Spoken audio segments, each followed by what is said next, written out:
बिस्मिल्लाहिर्रहमानिर्रहीम। अस्सलाम वालेकुम नाज़रीन कराम, मैं हूं मखदूम शहाबुद्दीन और आप देख रहे हैं मेरा फेसबुक और यूट्यूब चैनल। उम्मीद करता हूं आप सब लोग बखैर आफियत होंगे और जहां भी होंगे अपने अहले खाना समेत खुश भी होंगे और महफूज भी। जिन लोगों ने अभी तक चैनल को सब्सक्राइब नहीं किया उनसे मेरी ये दरख्वास्त होगी कि चैनल को लाजमी सब्सक्राइब कर लें, बेल आइकन को प्रेस कर दें ताकि आने वाली तमाम तर वीडियोज़ आप तक पहुँचती रहें और इसी तरह आपका और मेरा ये साथ इस चैनल के ज़रिए बरकरार रह सके। नाज़रीन कराम, एक ऐसी खबर सामने आ चुकी है जिसने पाकिस्तान के हमसाया मुल्क भारत और भारत के मोदी मीडिया को मुकम्मल तौर पर हिला कर रख दिया है।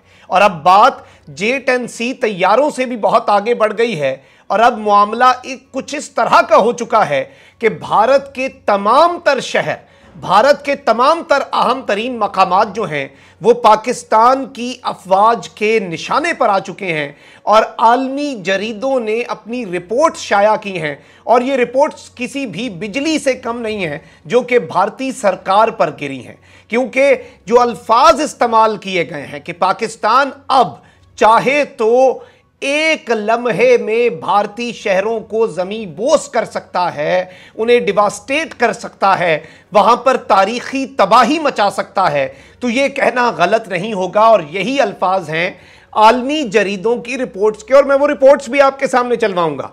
ये पूरे का पूरा मामला क्या है और अब किस तरह से चीजें पाकिस्तान अपने हाथों में ले रहा है और ये जो ताकत की जंग है, ये जो हथियार की जंग है जिसमें भारत बहुत ज्यादा सुपीरियॉरिटी हासिल कर रहा था, किस तरह से पाकिस्तान उसे इक्वलाइज करके अमन की जानिब कदम उठा रहा है। क्योंकि एक चीज आपने समझ लेनी है कि दुनिया भर के अंदर ये कॉन्सेप्ट है कि जब एक राइवल मुल्क जिससे आपका फड्डा हो वो कोई नया तजुर्बा करे, वो कोई नई टेक्नोलॉजी हासिल करे, तो दूसरे मुल्क को भी उसके बराबर टेक्नोलॉजी हासिल करके ताकत का तवाजुन बिगड़ने से बचाना होता है। क्योंकि जब दोनों बराबर होते हैं तो फिर अमन होता है, दोनों बराबर होते हैं तो दूसरा फिर किसी भी तरह की जारियत करने से पहले 1000 मरतबा सोचता है। लेकिन इस मरतबा पाकिस्तान ने बराबरी से भी आगे बढ़कर एक अपर हैंड हासिल किया है। आपको यह तो मालूम होगा कि 23 मार्च की परेड में पाकिस्तान J-10C तैयारे जो हैं, जो कि रफेल को काउंटर करने के लिए पाकिस्तान ने हासिल किए हैं,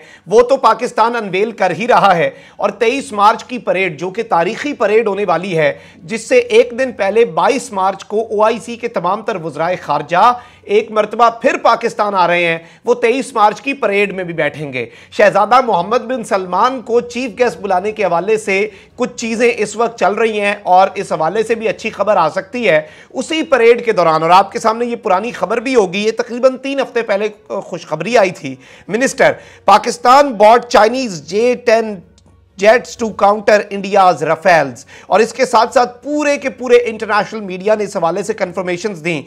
आप ये CNBC टीवी की खबर देख सकते हैं।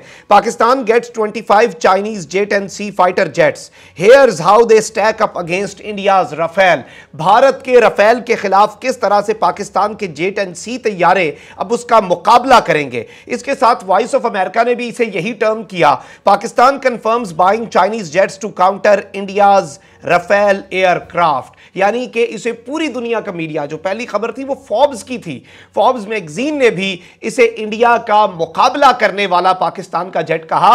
और भारत जो कि रफेल हासिल करने के बाद ये सोच रहा था कि उसे फजाई बर्तरी हासिल हो गई है, वो इक्वल कर दिया गया है। लेकिन इस सब के अंदर अब मैं आपको ये बताऊं कि जो होविट्जर्स पाकिस्तान को मौसूल हुए हैं वो किस कदर तबाहकुन हैं। सबसे पहले होविट्जर नाज़रीन कराम एक आर्टिलरी गन होती है और ये टैंक से थोड़ी मुख्तलिफ है। मैं इसका थोड़ा सा कॉन्सेप्ट भी आपको समझा देता हूं और ताकि आपको ये मालूम हो जाए कि होविट्जर और टैंक या फिर टैंक और आर्टिलरी गन्स जो होती हैं इनमें क्या फ़र्क है। नाज़रीन कराम, टैंक जो है उसकी रेंज शॉर्ट होती है, वो 3 से 10 किलोमीटर तक वार कर सकता है, जबकि ये जो होविट्जर्स होते हैं ये 15 से 55 किलोमीटर तक अपने हदफ को निशाना बना सकते हैं।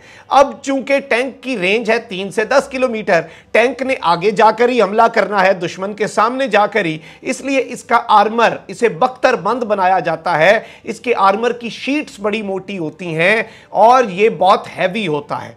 आर्टिलरी गन क्योंकि पीछे की तरफ आपने रखनी होती है, इसलिए ये लाइट वेट है और ये एयरलिफ्ट भी की जा सकती है, यानी कि अगर जल्दी पहुंचानी है आप जहाज़ों के जरिए इसे अगले मोर्चों पर पहुंचा सकते हैं।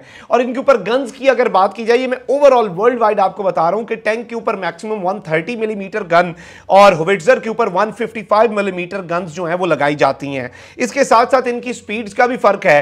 टैंक की स्पीड जो है वो 67 किलोमीटर पर आ रहा है, जबकि होविट्जर के हवाले से ये स्पीड बहुत ज्यादा भी बढ़ सकती है और ये डिपेंड करता है टेक्नोलॉजी पे। अब जो टैंक है वो फ्रंट लाइन पर होता है, वो अगले मोर्चों पर होता है, जबकि होविट्जर जो है या फिर आर्टिलरी गन जो है वो बिहाइंड द फ्रंट लाइन, यानी कि फ्रंट लाइन से बिल्कुल पिछली सफ जो है उसे कवर कर रहा होता है। इस सब के अंदर मैं आपको यह बताऊं कि ये टेरन से फार अवे जो टारगेट है उसे डिस्ट्रॉय करता है। तो भारतीय शहर जो हैं जो कि बॉर्डर रीजन्स के अंदर हैं, अगर पाकिस्तान अपने होविट्जर्स लगाता है तो एलओसी के अक्रॉस जितनी सिटीज हैं वो सारी की सारी पाकिस्तान के निशाने पर आ जाती हैं। इस सब के अंदर आप ये खबर भी देख सकते हैं आर्मी रिकॉग्निशन की।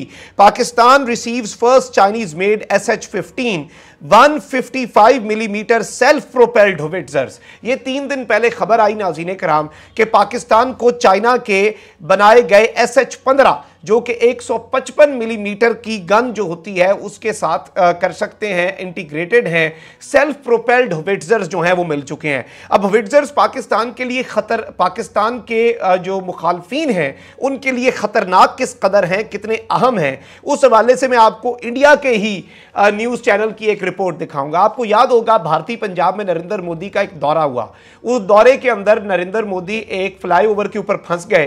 तारीख का किसी भी भारतीय प्राइम मिनिस्टर का सबसे बड़ा सिक्योरिटी लैप्स था।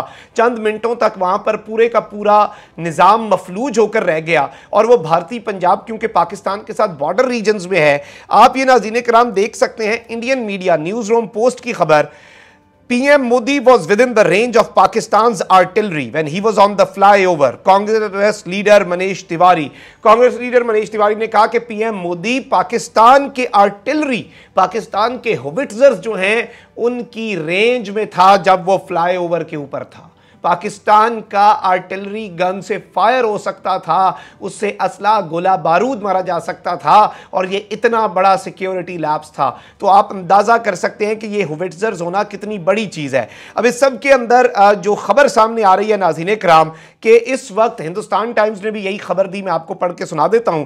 China supplies mounted howitzers to Pakistan to maintain arms parity with India, कि चाइना ने पाकिस्तान को जो होविट्जर्स दिए हैं वो बेसिकली असलहे की जो जंग है पाकिस्तान और भारत की उसमें पाकिस्तान को बरतरी देने के लिए, और ये हिंदुस्तान टाइम्स कह रहा है, ये मैं नहीं कह रहा। और आर्म्स की जो रेस है उसमें पाकिस्तान को एक अपर हैंड देने के लिए चाइना ने यह किरदार अदा किया है। इस सब के अंदर यूरेशियन टाइम्स ने एक रिपोर्ट जारी की है और यूरेशियन टाइम्स ने क्या कहा है, ये बड़ा दिलचस्प है और आप अपनी स्क्रीन पर भी देखें। China arms Pakistan with nuclear capable howitzers that can devastate Indian cities close to its border. China ने पाकिस्तान को न्यूक्लियर कैपेबल होविट्जर दिए हैं। जी हां, ये जो होविट्जर्स हैं इनके ऊपर न्यूक्लियर आर्सेनल लगाया जा सकता है, न्यूक्लियर वॉरहेड्स लगाए जा सकते हैं और ये भारत के जो शहर पाकिस्तानी बॉर्डर के करीब हैं उनके लिए अल्फाज इस्तेमाल किए गए, उन्हें डिवास्टेट कर सकते हैं, उन्हें नीस्तो नाबूद कर सकते हैं।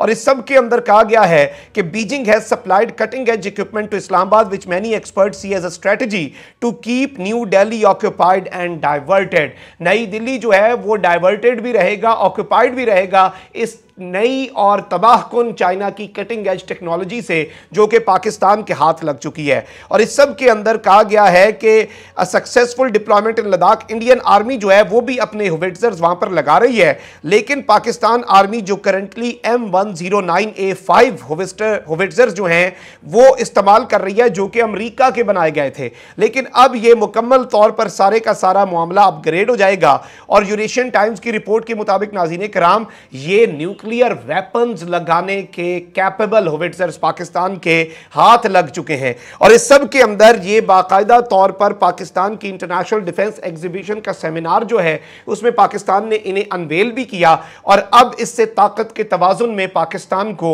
एक बहुत बड़ी बरतरी हासिल हो चुकी है और भारत बिलाशुबा उनका मीडिया और भारतीय सरकार के लिए भी अब ये एक बड़ी अलार्मिंग सिचुएशन होने जा रही है। कमेंट सेक्शन में राय का इजहार जरूर कीजिएगा, चैनल को सब्सक्राइब कर लें, बेल आइकन को प्रेस कर दें। अपना बहुत ज़्यादा ख्याल रखिएगा, अपने लोगों का भी और इस मुल्क पाकिस्तान का भी। अल्लाह ताला पाकिस्तान को सलामत रखे, अल्लाह ताला हमारे प्यारे पाकिस्तान को ता क़यामत रखे। अल्लाह निगहबान, पाकिस्तान जिंदाबाद।